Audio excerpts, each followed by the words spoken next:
There's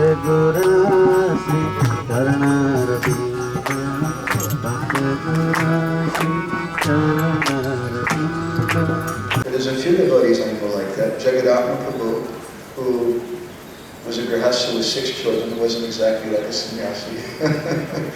Guru Maharaj told him, you should initiate. He didn't say you should, he said when you initiate. He said you shouldn't take so many. That's what he told him. And Jagadama was saying to Guru Maharaj, some other times you're speaking in another way. We should understand very deeply why a Vaishnava speaks in a certain way at a certain time. My humble understanding of our Guru Maharaj's line of preaching was that he saw there was a great crisis in Prabhupada's mission, Prabhupada's movement. There had been many senior devotees, many gurus who had fallen down, and devotees had lost faith in them. And those same devotees couldn't hear from anybody unless they were angry, because many devotees were angry because so many leaders fell down. And so that they saw Govinda Maharaj is angry. Oh yes, I'll listen to him. And he's chastising the bogus gurus. Yes, definitely I'll listen to him. This is very... And they received faith. But it wasn't just that it means everybody's completely bogus and he's the only one. What a ridiculous kind of conception that is. But there's so many personalities.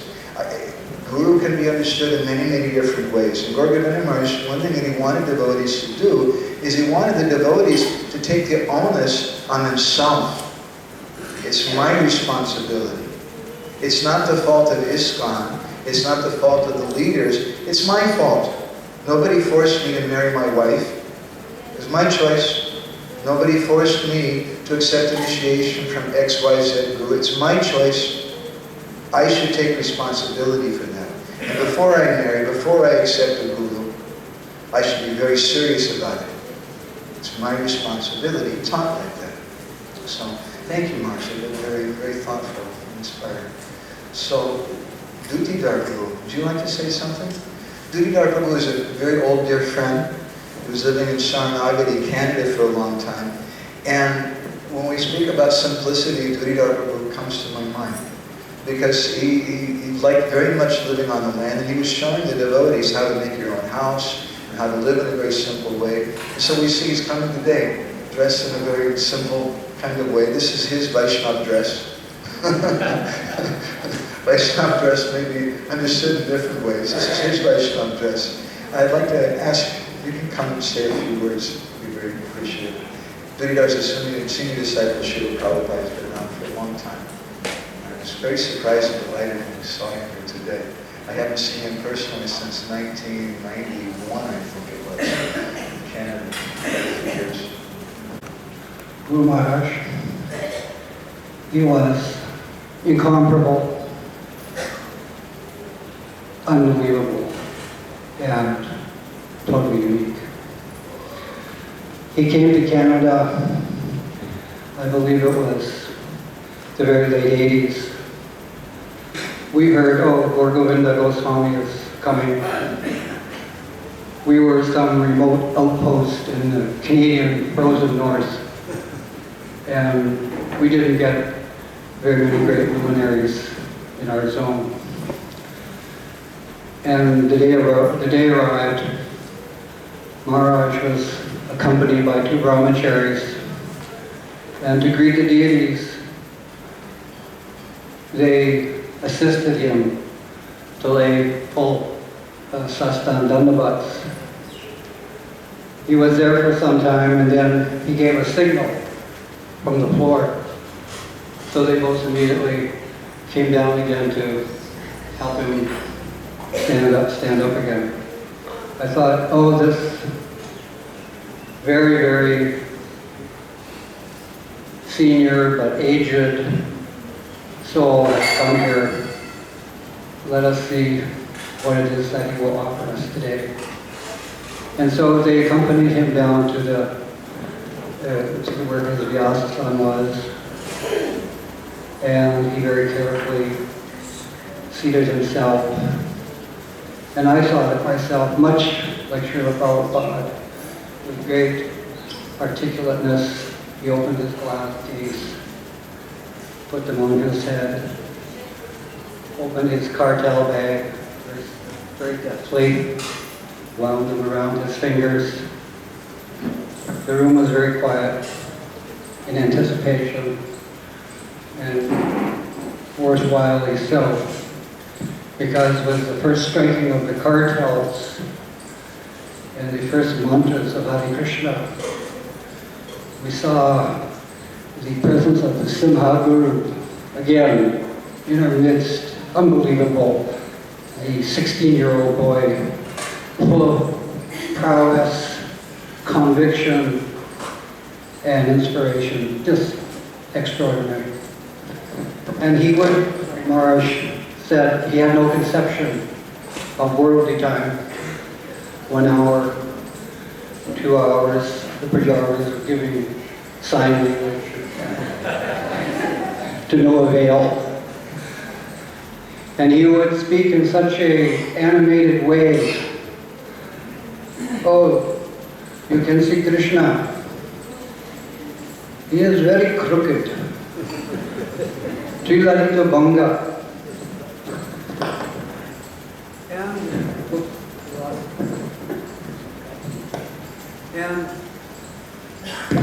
And he is dressing as the barber's daughter to take darshan of Srimati. Is he not a madman?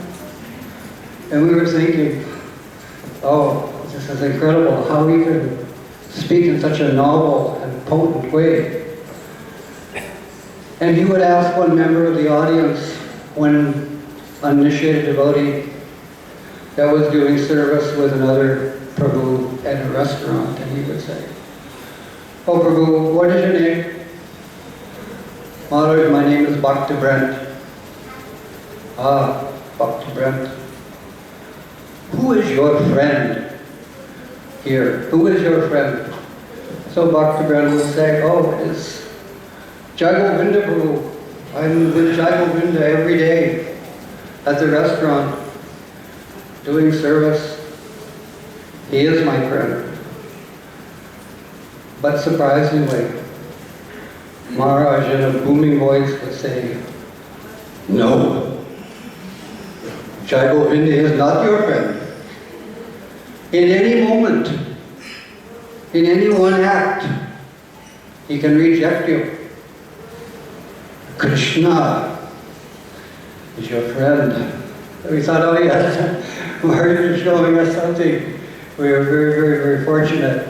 And on one evening program at an Indian gentleman's home, it was a small place, as you can imagine, in the living room. We were very compressed there.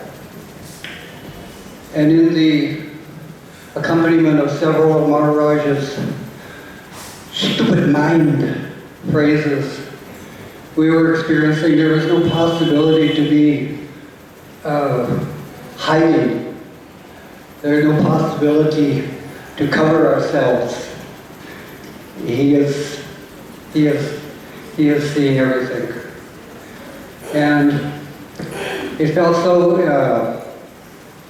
ensuring and securing that there was a person in whose presence virtually it was impossible to be in Maya with, in his presence. So later on in that program, he retired to the bedroom, the guest room.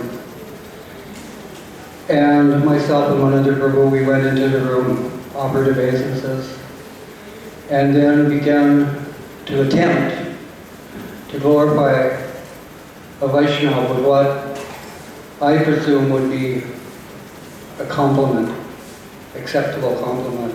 And I said, oh Maharaj, we're so indebted to you, coming to the temple and giving us Hari Katha and inspiring us. You are an ocean of mercy. And again came the resounding, booming voice, no!